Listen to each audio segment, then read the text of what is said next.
Welcome to the Tech Talks Daily Podcast, where you can learn and be inspired by real-world examples of how technology is transforming businesses and reshaping industries in a language everyone can understand. Here is your host, Neil C. Hughes.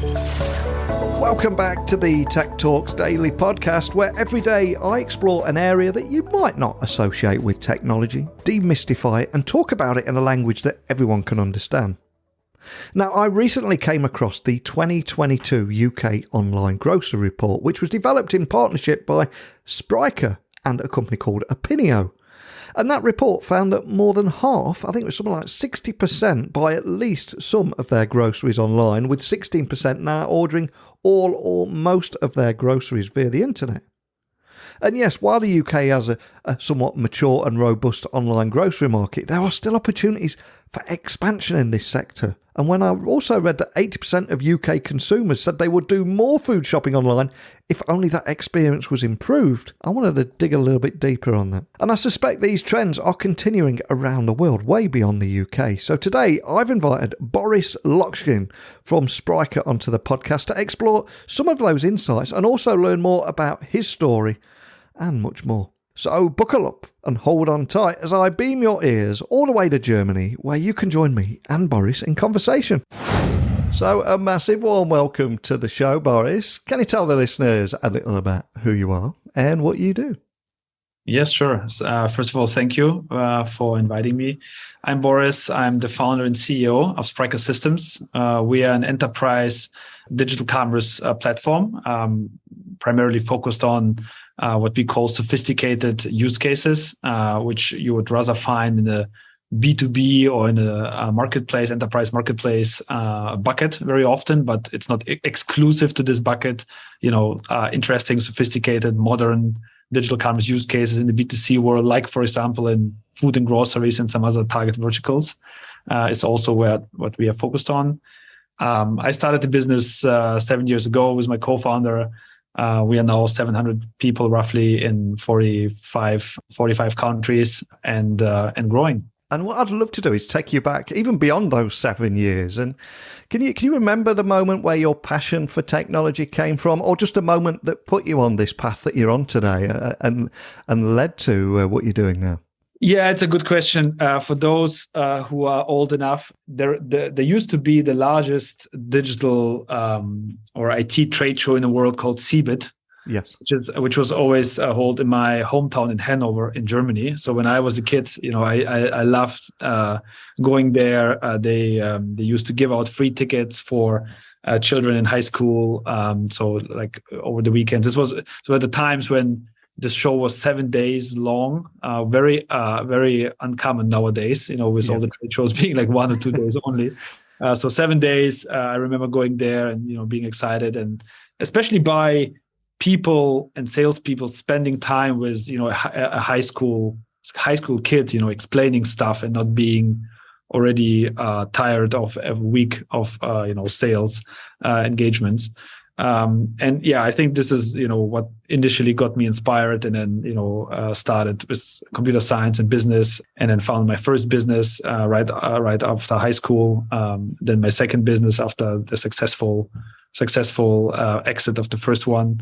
And then the second story led to ultimately founding Spryker. And I would imagine there's people listening hearing about you for the very first time. So just to set the scene, can you tell me about Spryker and a little bit more about the company and the problems that you're helping businesses with? So as I said, Spryker is a digital commerce platform. So we are the leading what is called composable commerce platform, very focused on enterprise customers. Again, we use the term sophisticated business models a lot because it captures very well the complexity that we typically try to solve. Our customers do come to us for various reasons. Primarily nowadays, it's building digital products, digital services, transitioning offline revenues towards digital channels. So it's basically around growth, innovation, differentiation. And we want to be the leader in that space for next gen enterprise commerce. I think this is what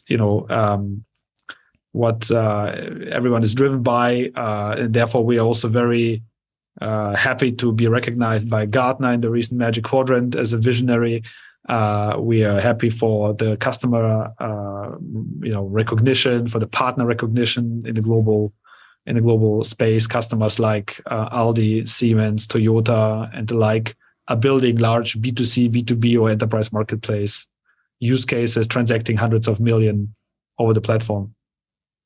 And one of the reasons I invited you on the podcast today was after reading the 2022 UK Online Grocer Report, which I believe was in partnership by Spryker and Opinio, which found that I think it was something like more than half, 60%, buy at least some of their groceries online. Maybe not too much of a surprise, especially after the pandemic, but also 16% are now ordering all or most of their groceries via the internet. Can you offer a bit of an overview on that report, who you surveyed, just to set the scene on the report? Yeah, absolutely. So first of all, as you said, big thanks goes to our partner Opinio, who we did this report with, and it's actually the latest one in an annual series that we have, which started with Germany and then the US food and grocery market, and also the UK market, as you said, is now covered. And it's actually very interesting because there's huge potential for the grocery market, which is still digitally untapped. We were very interested to just learn from and hear from customers, how their shopping habits are, what they are missing, how much upside there is, how the market looks like, how the future market landscape can look like. And therefore we surveyed, as far as I remember, 500 UK customers in the representative age, so to say, between 16 and 65 across the country, and got to the data that we got in the end. And one of the things that stood out for me was, while the UK does have a mature and robust online grocery market, there are still so many opportunities for expansion in the sector. And the sector is also valued at something like £200 billion. And another standout stat was, I think 80% of UK consumers said that they would do more shopping online if that experience was improved. Fascinating stuff, maybe fairly obvious, but I'm kind of curious what the industry is doing about that. So can you expand on the findings here too? Yeah, absolutely. So first of all, your numbers are correct. So, more than 80% of UK customers that we surveyed said that they would, do more food shopping online. I think the digital commerce experience is the main driver here. I think the experience is, and this is, by the way, it's a common pattern that we see across different verticals and industries as they go digital. If you think back to how it all started like 25 years ago, with fashion, then furniture, electronics, books, cosmetics, lifestyle, health, etc. Basically, every category which starts is in the beginning very, very, very sophisticated and not yet commoditized. And over time, the level of sophistication would basically go down and the level of commoditization goes up, which, if you translate it, means that customers and consumers, like all of us, over time learn what to expect from a different shopping experience. For example, I would argue all of us have quite a good understanding and an expectation towards how to buy fashion online, right? So you have a clear expectation how the platform has to look like, the search, the filters, everything, right? But obviously this wasn't the case like 25 years ago, when selling green t-shirts online was very sophisticated, and both customers and vendors had to figure out and learn first what is needed and how to provide and how to ship this experience. So now food and groceries is as you said, is a big market, 200 billion in the UK, 100 billion or more than 100 billion in Germany, obviously much bigger in the US, and platform providers have not yet figured out how the ideal experience of selling, food and groceries and beverages online shall look like. And also consumers are still very much indifferent. So they are all saying if the experience would be better, they still have hard times explaining exactly what they mean by experience. I think a couple of trends that we see nevertheless are, first of all, the checkout less experience when it comes to integration, like digital integration of physical stores. So Amazon Go has it Tesco Get Go has it. Now our customer Aldi launched in the UK an Amazon Go concept as well, where you basically with your online account, with your online payment preset payment method, with your online identity, enter a physical store and have basically a unique experience in just putting everything in your basket and then just leave, right? Which is a very cool experience. And on the more digital only side, I think what comes to mind first is quick commerce, as it's called. You see the rise of companies like Getir or Gorillas delivering food and groceries in minutes, not hours. Out of local dark stores they would set up, which is quite a unique experience. It changes a lot of buying habits for UK grocery customers, but also, same patterns we see in other countries. So I think quick commerce, checkout LEDs, mobile, obviously, and the rest, the market has yet to figure out. I think logistics and delivery methods maybe are the ones that come to my mind next, because they are very, very differentiated if done right.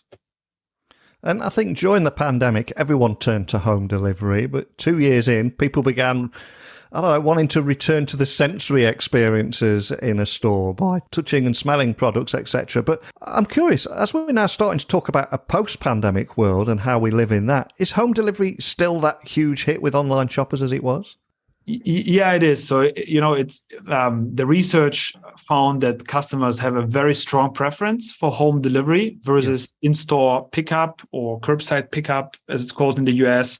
Some other countries and regions, markets are experimenting also with lockers. So where you would, your goods and would be stored in a locker and then you pick it up. So click and collect in Germany, as it's called, curbside pickup, locker pickup is less favorable. So delivery is still, what matters. And then it comes down to how fast is it being delivered? Is it delivered within fixed slots? Is it a milkman, as it's called, delivery, where the delivery would happen on a fixed route? But in general, I think delivery is definitely superior over in-store pickup. And, overall, nearly 1 in 4, I think 24% was the number, UK shoppers would choose to order online for delivery over any other method, including shopping in store. And obviously, you're someone that lives and breathes this space, so I suspect you've probably seen it all. But even with that in mind, did anything surprise you in the report?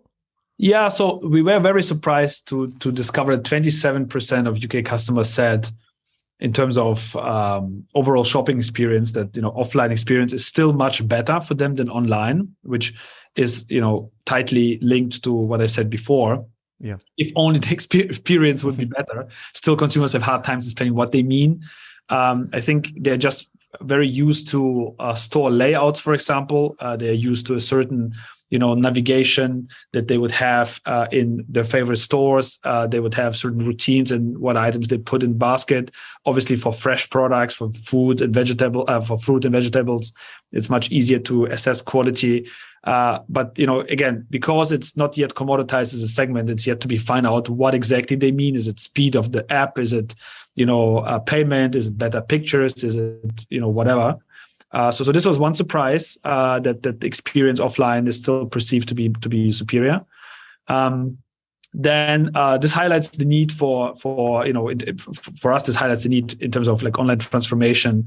For the grocery retailers towards digital commerce, which is still for all the large companies across all markets very much behind. If you look at the digital commerce penetrations that they would have, and then another one was that over a quarter of UK shoppers expect to do most, if not all, of the grocery shopping online in the next 2 years, which is quite a high number.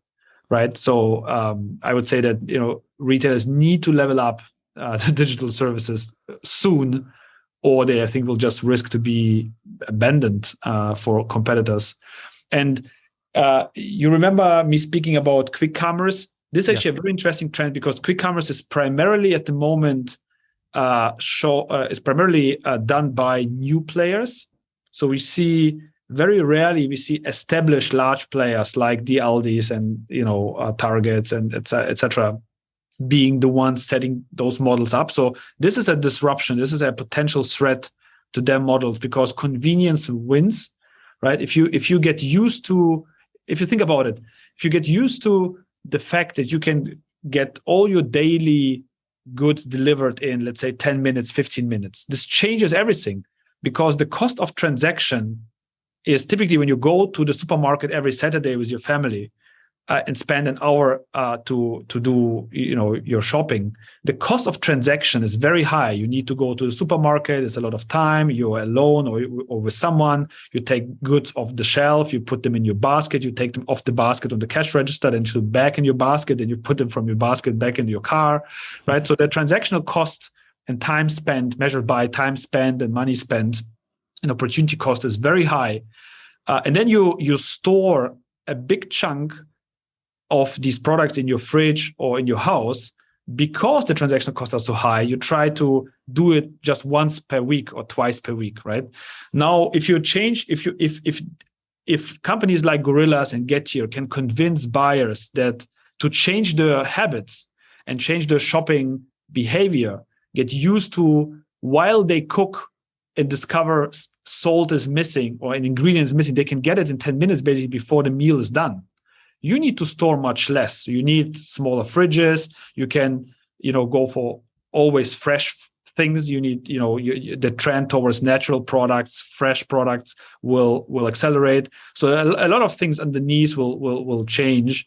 And I think this is a trend and also a potential risk and threat to the established players that they need to watch carefully, because it's not just, a new company emerging. It's potentially a fundamental threat to their core business model. And at the very beginning of the podcast, we talked about how 80% of UK consumers said they would do more food shopping online if that experience was improved. So to give everyone listening with a valuable takeaway, how can the industry leverage technology to improve experiences and increase sales and, of course, loyalty as a result of that? Is there any tips or advice you could leave everyone with?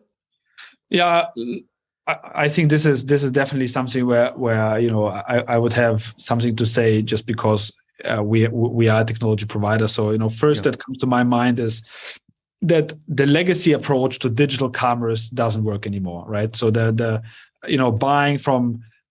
buying large, expensive, monolithic architectures from companies like SAP, Oracle, and the like, this just doesn't work anymore in this environment, right? So customers demand for composable commerce, for modular, for best of breed selection. They want to use what is called, headless approaches, where, there is business logic which is being provided through APIs, and then you can plug in any front end or any customer touch point. It can be the POS system, it can be the mobile app, it can be your Apple Watch, it can be, even just the store itself in this cashless Go example. So I think composable, headless, modern architectures that enable you to buy in a best of breed way from multiple vendors, the best loyalty system, the best CRM, the best commerce engine, the best search, plug them together. For example, we launched a product recently which we call Spryker App Composition Platform, which is basically a platform that allows you to, glue together these Lego bricks, these best of breed chunks and capabilities that you would buy from us and from other partners in the ecosystem. Because this is, to be honest, the biggest issue, like integration and operations of products that you buy from multiple vendors. So to solve for this and have a consistent, supported a platform that gives you fast and rapid access, I think this is super important. And also from a methodology point of view, we see quite significant shifts that customers and buyers are increasingly on the business side, not on the IT side anymore. And these business buyers who buy products like Spryker, they don't come to us with the goal to decrease their IT spend by 3%. They come to us with the goal to transition or shift 10% of the offline revenues, right? They come to us to test out a new market or new business model. So it's a business challenge. It's more on the value creation side. And they want to do it in the best possible modern methodology. So agile, rapid time to value, launch things, roll them out in a couple of weeks, not months or years anymore. They want to go for a trial and error approach, try different apps, different touch points, different, delivery method, different payment ways, and double down on the ones that are being used by the customer, do it very data-driven. I think these are the most important changes that I see.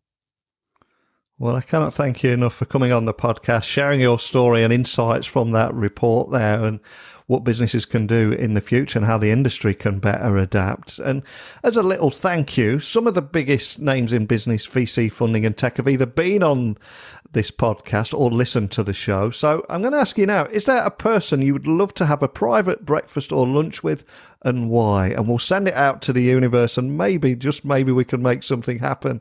But who would you go with?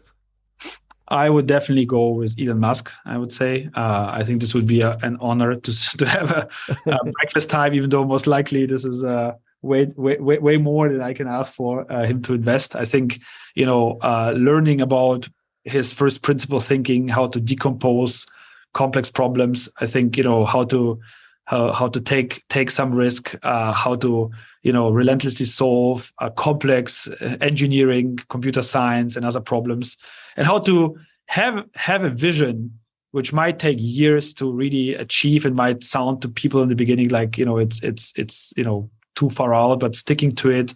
I think this would be something I would be very excited about to hear from him, personally, and get as much guidance and feedback as possible to what we do. Fantastic. Well, I'll send that out into the universe. All I ask is come back and report if that does happen. You've got to let me know. But before I let you go, for anyone listening, just wanting to find out more information about your work, everything we've discussed today, maybe even look at some of the insights from that report, what's the best starting point for everything? Yeah, I think, Spryker.com, like our website, is quite a good resource. You have a resource library there. We share case studies, obviously, from clients. We also have a good collection of reports like the one that we discussed today that we are working on, and white papers that we are creating ourselves or with partners. And I think also the Spryker LinkedIn page, where we try to, very frequently send things out, but also have a very good, level of discussion with people, exchanging opinions, commenting. I think this is quite a good starting point. We also link, we like podcasts a lot. So, that there are some podcasts that my co-founder and me either hosting or guests on as well. So for those who like audio format or prefer audio format, I think this would be a good starting point. Well, as you said a few moments ago, that sector is valued at 200 billion, and with 80% of UK consumers alone saying they do more food shopping online if that experience was improved. Mouth-watering stats, certainly food for thought, if you excuse the pun. But thank you so much for coming on, sharing your story, and also how the industry can better leverage technology to improve those experiences, increase sales and loyalty as a result too. But a big thank you, Boris, for joining me today. Thank you very much, Neil, for having me. So a huge thank you to Boris for sharing his insights and his story today. And I'm curious, was there anything in particular that resonated with you, that stood out for you? And maybe you're working in this industry and you're proactively doing something about it and improving those experiences that customers are demanding. Whatever it is, whether it be a question, a comment, or pitch to come on the show, just email me now. techblogwriter@outlook.com, Twitter, LinkedIn, Instagram, just @NeilC.Hughes. Let's keep this conversation going. We can all learn from each other. It's not just about today's topic, today's guest, and me here chatting into a microphone in a room on my own. I'm passionate about getting your voice heard. So please, send me a message. But that's it for today. So a big thank you for listening as always. And until next time, don't be a stranger. Thank you for listening to the Tech Talks Daily Podcast with Neil C. Hughes. Remember, technology works best when it brings people together.